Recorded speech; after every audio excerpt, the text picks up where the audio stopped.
Have you ever found yourself in a moment of profound quiet, perhaps late at night when the only sound is the gentle hum of the refrigerator, and felt a strange, creeping sense of unease? It's a feeling that something, somewhere, is slightly off-kilter. You've let something slide, agreed to something you didn't want to, or absorbed a comment that left a small, invisible bruise on your spirit, all in the name of keeping the peace. For decades, this may have been your default setting, a necessary tool for navigating the complexities of career, marriage, and raising a family. But once you cross the threshold into your late 60s or early 70s, a new kind of clarity begins to dawn. The world doesn't change, but your eyes do. You see a life lived in chapters of sacrifice, of nurturing, of tireless support for others. You've cheered from the sidelines, patched up scraped knees, and offered a shoulder to cry on more times than you can count. You have built a legacy of love and dedication. And now, a new chapter begins. This season of your life, this precious and hard-earned era, belongs to you. This doesn't mean you suddenly stop caring or loving. It means you stop tolerating what no longer serves your peace, your worth, or your well-being. It is a quiet, profound revolution of the self. In this deep exploration, we are going to walk through the critical things that no one over 65 should ever have to put up with. These are not grand, dramatic confrontations, but the subtle, everyday erosions of spirit that can be the most damaging. They can come from strangers, from acquaintances, and yes, most painfully, even from the family you hold most dear. Your time has become your most valuable currency, your energy a sacred resource, and your life is far too important to be wasted on people or behaviors that drain you.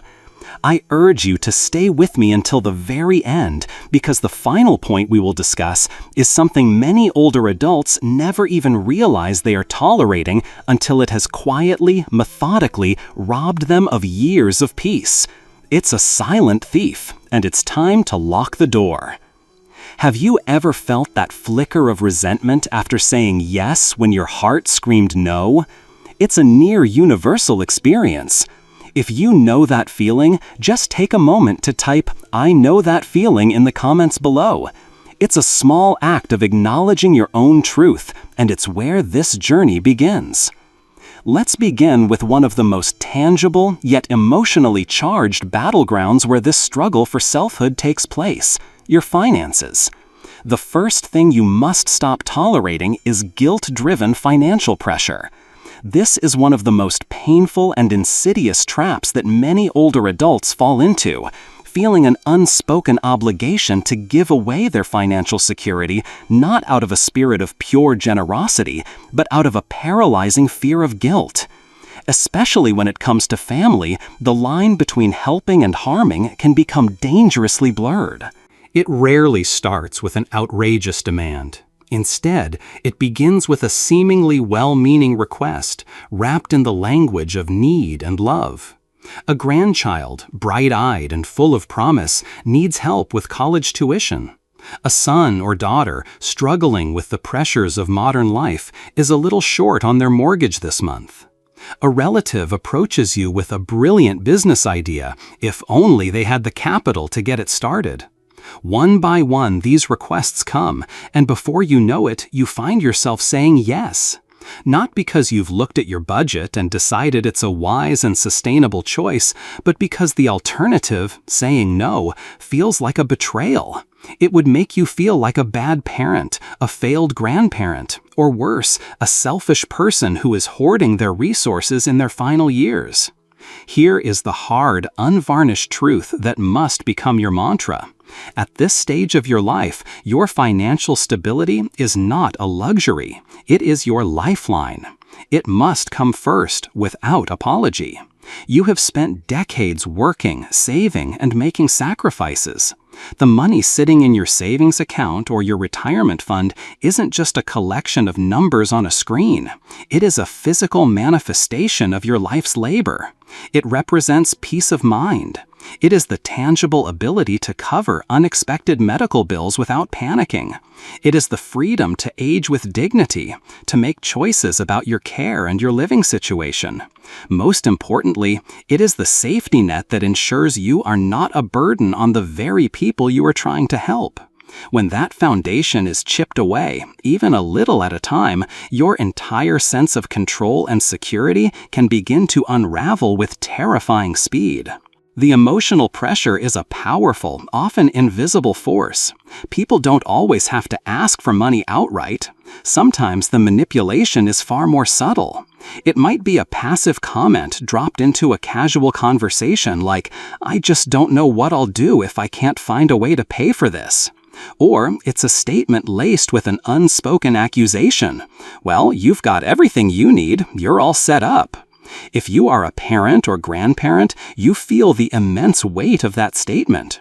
Your instinct, honed over a lifetime, is to fix things, to protect, to be the hero who sweeps in and makes everything right. But you must ask yourself a difficult question. At what cost?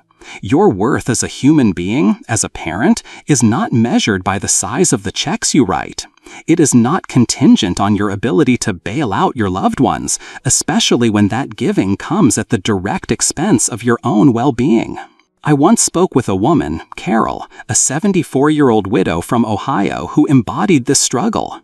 She had drained nearly half of her life savings helping her daughter navigate a messy and prolonged divorce. With a heart full of love, Carol paid for legal fees, childcare, and even groceries for over a year. She truly believed she was doing the right thing, fulfilling her duty as a mother. But when a harsh winter caused a leak in her own roof and the cost of her prescription medications suddenly increased, she looked at her bank account and felt a cold wave of fear. She couldn't cover her own essential needs. Her daughter, though grateful, had moved on with her life, and Carol was left stressed, anxious, and scrambling. That is not generosity.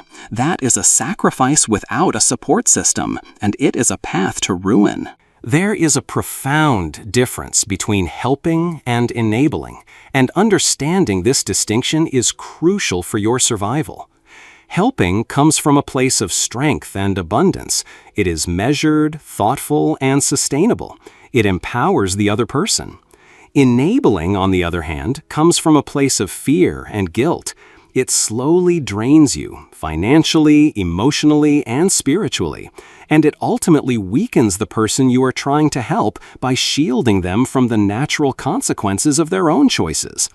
When the people around you begin to expect handouts rather than appreciating help, it is a glaring red flag. If they begin to act distant, cold, or even resentful when you finally find the courage to say no, it's time to fundamentally reevaluate the dynamic of that relationship. So here is what you must remember, what you must internalize until it is as natural as breathing.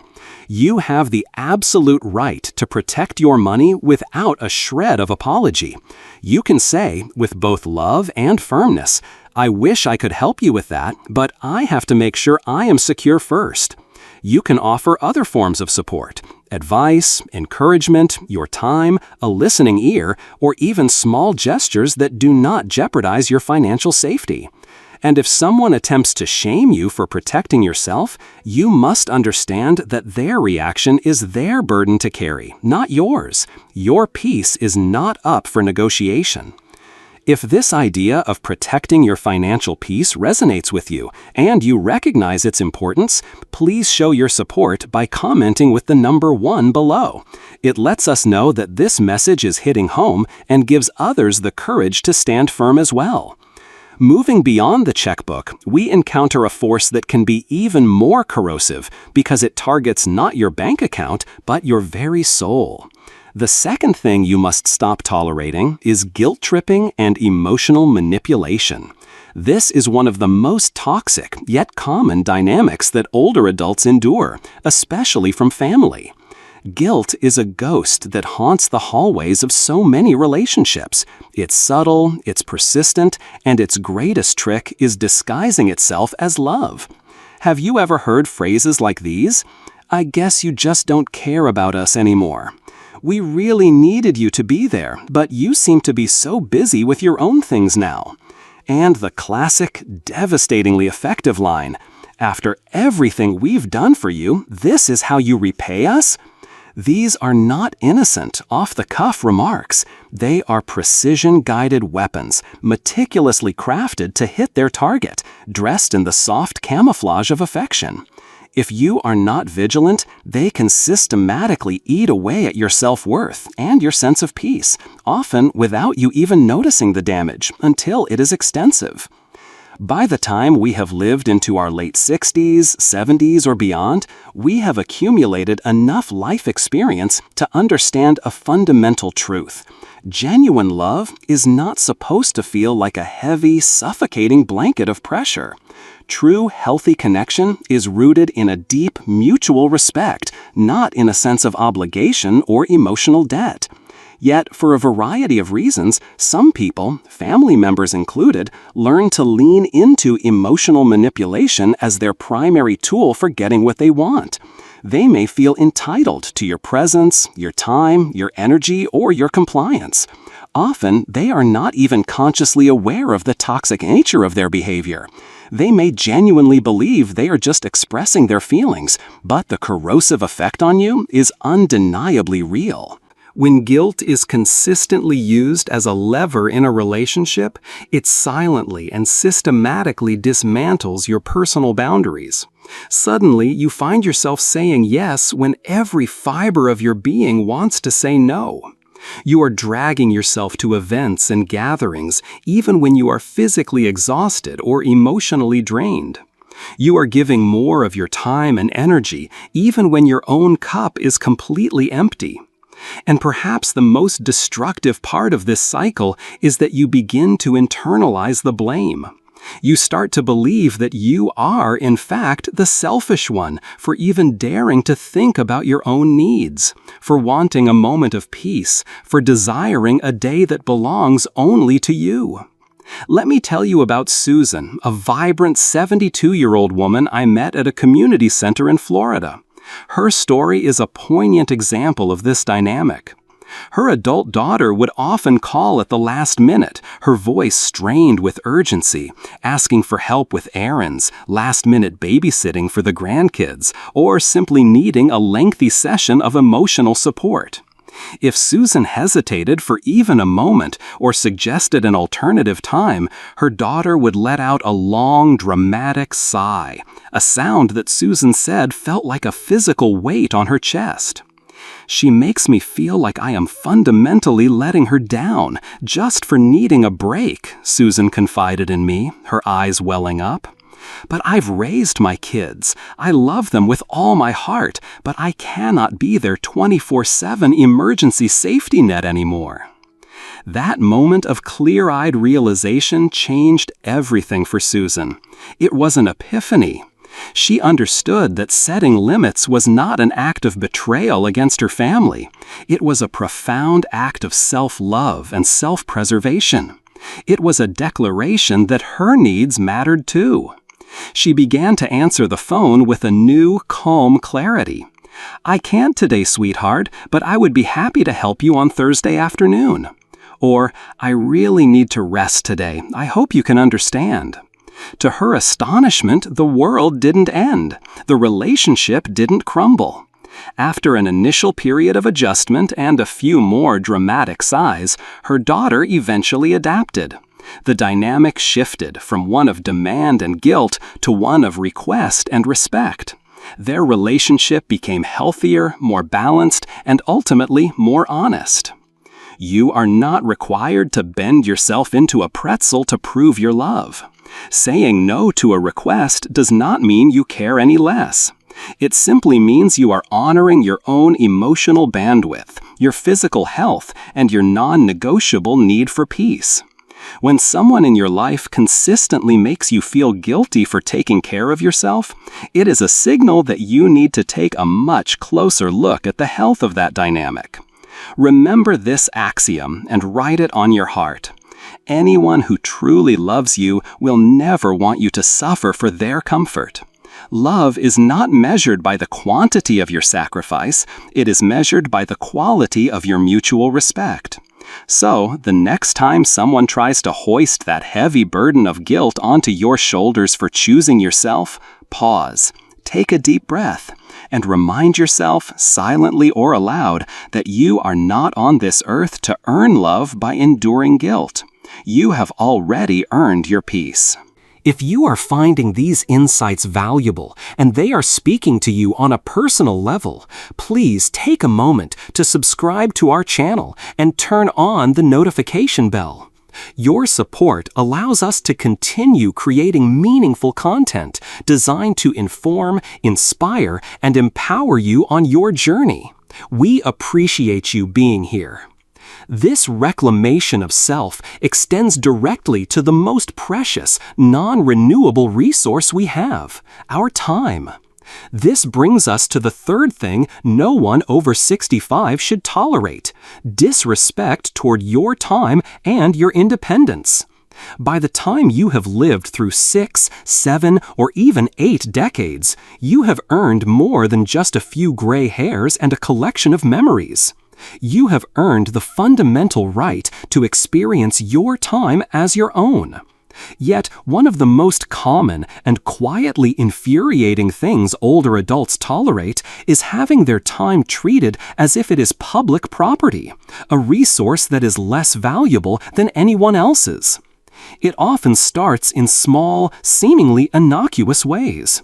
A family member drops by your house completely unannounced, assuming you have nothing better to do. A neighbor asks for a favor and expects you to wait around for hours, conforming to their schedule. Someone in your life operates under the silent assumption that because you are retired, you are perpetually free.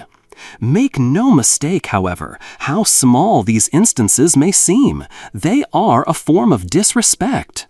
And over time, like water dripping on a stone, this constant disregard for your autonomy chips away at your sense of control and self-worth. When others disregard your schedule, your routines, or your energy levels, they are sending a silent, powerful message. My time is more important than your time. That may not be their conscious intention. Often it is born of thoughtlessness rather than malice. But intention does not erase impact. Your days are valuable. They are not empty slots to be filled by someone else's to-do list. After working your entire life, you have finally reached a point where you can have some peace, establish a personal rhythm, and pursue your own joys. Why would you allow someone else to hijack that? Here is the heart of the issue.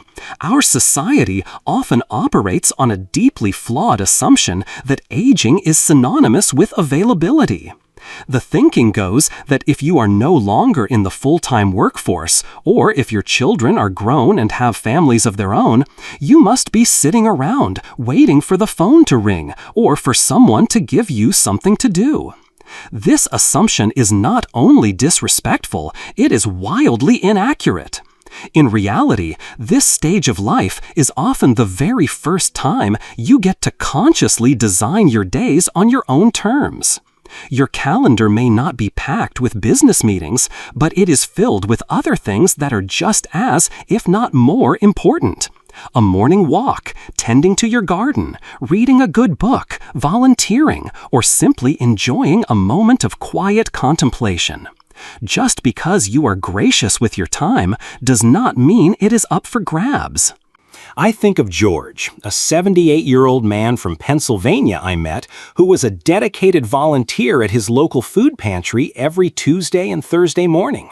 It was his anchor, his purpose. One Tuesday, his son called in a panic. "Dad, can you skip your volunteer shift today and help me move some heavy furniture? The delivery guys came early." George's first instinct, born of a lifetime of paternal duty, was to say yes. He almost did, out of habit, out of guilt, out of love. But then he paused. He took a breath and thought about the people at the pantry who were counting on him, about the commitment he had made. He replied with calm confidence, "Son, I made a commitment, and those folks count on me. I can't do it today, but let's find another time this week that works for both of us." That simple sentence was a turning point, not just for George, but for his son. It was a gentle but firm lesson. It demonstrated that George's time wasn't just an amorphous, flexible commodity. It was his, and it had structure and purpose. Protecting your time isn't a selfish act. It is a quiet, powerful declaration of dignity. It tells the world, and more importantly, it tells yourself that your life still has a rhythm, a purpose, and a structure that you value. Whether that structure is built around your morning coffee ritual, your afternoon puzzle, or your weekly bridge game, it matters.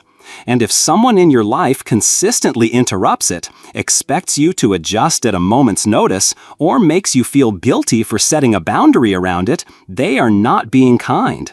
They are taking advantage of your good nature. So do not let anyone, not even those you love most dearly, treat your time as if it's disposable. Say it with confidence, "I'm not available right now." You do not owe anyone a detailed explanation or a lengthy apology. Your independence is a treasure you have earned, and your schedule, however full or empty it may appear to others, deserves respect. The more you protect it, the more others will learn to honor it. What is one part of your daily routine that is sacred to you? Is it that first cup of coffee in silence, a walk in the park, or maybe a favorite television show? Share it in the comments below. Celebrating these small, personal rituals is a way of honoring the value of our own time. And now we arrive at the final, and perhaps most profound area where you must stand your ground. It is the one that often goes unnoticed for years, operating under the guise of love and care until you wake up one day and realize you feel like a stranger in your own life. The fifth thing no one over 65 should tolerate is the disregard for your personal boundaries, especially when it comes to your home, your choices, and your way of living. When people stop respecting your personal space, your decisions, or your right to live as you see fit, that is not love. That is control in disguise. And sadly, this pattern of behavior is most often perpetrated by the people who are closest to you: family, adult children, even longtime friends who think they know what's best. It might start small, with what they perceive as helpful suggestions. They rearrange the furniture in your living room without asking because it has better flow this way. They tell you what you should or shouldn't be eating, scrutinizing your plate at family dinners. They insist you need to change doctors because they read about a better one online. On the surface, each of these actions sounds like it comes from a place of concern. But underneath, there is a subtle, relentless chipping away at your independence and your agency. The older we get, the more some people around us begin to operate on the assumption that we are no longer capable of making sound decisions for ourselves. They may begin to treat us like children, not out of cruelty, but often out of their own fear of our aging, or simply out of a deeply ingrained habit of seeing us as someone to be managed. You'll hear the questions, wrapped in a tone of loving concern that makes them difficult to challenge. Are you sure you still need to be driving? You really shouldn't be living all alone in this big house. Why are you still bothering with all that yard work? These questions might be presented as care, but their cumulative impact is suffocating. They imply incompetence, they foster doubt, they undermine your confidence. No matter your age, whether you are 68 or 98, you still deserve the fundamental human dignity of deciding how you want to live your life. I remember a conversation with Eleanor, a sharp-witted 78-year-old from Arizona. She told me her son had recently begun stopping by her house unannounced and going through her mail. "Just making sure you didn't miss paying a bill, Mom," he would say with a cheerful smile. Soon after, he began managing her doctor's appointments, changing times and scheduling follow-ups without even consulting her. It got to the point, she said with a tremor in her voice, where she felt like a guest in her own home. And when she finally gathered the courage to bring it up, to tell him that she needed him to stop, he reacted with hurt and indignation, accusing her of being ungrateful for his help. That is the classic emotional trap of a boundary violation. Your legitimate need for autonomy gets reframed as ingratitude, and your voice is drowned out by someone else's distorted version of what they think is best for you. This is why understanding and defending your boundaries is so critical. Boundaries are not walls you build to shut people out. They are not about being cold or unloving.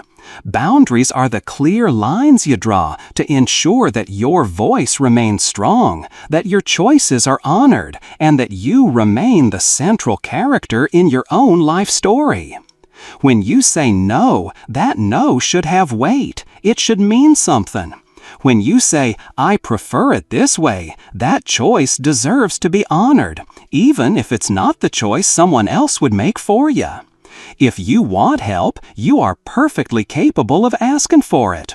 But no one has the right to force their way into your life and your decisions simply because you have reached a certain age. It is more than okay to remind people, gently but firmly, that you are still the head of your own household. Remind them that your values, your preferences, and your intellect did not suddenly disappear on your 65th birthday. You have every right to make your own schedule, choose your own meals, and keep your own pace. And if someone in your life keeps pushing, keeps meddling, keeps disregarding your clear wishes, that behavior is not helpful. It is harmful. So you must speak up. Set your limits with clarity and without anger. I truly appreciate your concern, but I'd like to handle this on my own. Or, I'm happy to talk about this with you, but I need you to listen to what I want too. People who genuinely care, people whose actions are rooted in respect and not in a need for control, will hear those words and honor them. Those who don't may get upset, but their reaction is not your fault. It is their issue to resolve. Getting older does not mean you forfeit your right to peace, respect, or control over your own life. In fact, it should be the very opposite. These years are a gift, a precious treasure you have worked your entire life to unearth. You have earned the right to live them without being dismissed, disrespected, or pushed around, even by people who say they love you, and perhaps especially by them. That is the heart of it all. Your life is still your own. Your voice still matters. And what you choose to allow versus what you refuse to allow will shape the entire quality of the rest of your journey. There is a quiet, unshakable kind of strength that comes with age. It isn't loud or forceful or aggressive. It is the steady, grounded power to simply say, no more. No more tolerating people who drain your energy. No more making excuses for behavior that consistently leaves you feeling small or unheard. No more doubting your own instincts when something in your gut tells you that a situation just isn't right. At this stage of life, you do not owe anyone blind obedience. You do not need to accept guilt that is cynically disguised as love. You have absolutely nothing left to prove to anyone. You only have your own precious life to live and to protect. And that is what this entire message has been about, protecting your space, your time, your finances, and your heart. Saying, "This is what I need, and I am not going to apologize for it," is not a selfish statement. It is a profound declaration. It is the natural outcome of a life lived long enough to finally understand that not all relationships are meant to be kept forever, and that some toxic patterns have to be broken so that you can breathe a little easier and sleep a little better at night. When you stop tolerating what drains you, you create an open, fertile space for what restores you. This can be a beautiful, transformative turning point. It can mean deeper, more authentic friendships. It can lead to a stronger sense of self-respect. It results in days that feel lighter, brighter, and more joyful, all because you finally decided to put your own well-being first. It is never too late to draw a line in the sand, to stand on it, and to say, "This is where I stand." Whether you are 65 or 85, your life is not a dress rehearsal. You do not get these years back. Make sure they are spent on people and experiences that fill you up, not empty you out. Thank you for joining us on this journey today. We would love to hear from you. Please leave a comment below and share one thing you learned or were reminded of today, and how you might plan to use it in your own life. Your thoughts and stories are incredibly important to us, and reading your comments gives us great motivation and encouragement. If you enjoyed this video and found it helpful, please give it a like, subscribe to our channel for more empowering content, and share it with someone who might need to hear this message. Your support helps us continue our work. Thank you for watching, and we look forward to seeing you in the next video.